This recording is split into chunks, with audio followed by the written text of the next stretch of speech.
தம்பி எங்கேயோ பார்த்த மாதிரி இருக்க. வாய்ப்பு இல்லையே, நான் பக்கத்து ஊராச்சே. எந்த ஊருப்பா? விருந்தமாடி. நம்ம விருந்தமாடி. விருந்தமாடில எங்க? மணல்மேடு. மணல் மேடா? மணல் மேட்ல எங்க? யாரு பையன்? ஸ்டாலின் பையன். நம்ம ஸ்டாலின் அண்ணன் பையனாடா தம்பி நீ? ஐயோ அப்படியே இருக்கியடா ஸ்டாலின் அண்ணன் மாதிரியே. இல்லண்ணே, எங்க அப்பா கருப்பா ஒல்லியால இருப்பாரு. ஒல்லியா இருப்பாரா? இப்ப அப்படியே இருப்பாரு. அப்ப அப்படியே செவத்த சிறுத்தை குட்ட மாதிரி ஒன்ன மாதிரியே தானே இருந்தாரு. அப்புறம் என்ன இந்த பக்கம்? இல்லண்ணே, இங்க அண்ணா அண்ணன் சித்தப்படா. சித்தப்பான்னு சொல்லு. ஸ்டாலின் அண்ணன் பையன் நீ. சரி சித்தப்பா. சித்தப்பான்னு சொல்லு.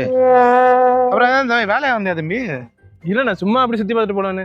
சரி ஒன்றும் இல்லை, டீ குடிக்கணும். ஒரு 30 ரூபா காசு இருக்கா? இல்ல இப்ப காசு வேணுமா? இல்ல காசு வேணும்னா காசு நேரம் வந்து கேட்க வேண்டியதானயா? எதுக்கு சொந்த தானே பிடிச்சி எடுத்துட்டு இருக்க நீனு? இதே வேலை தெரியுறியா? சித்தப்பாடா 30 ரூபா தானே கேட்டேன்.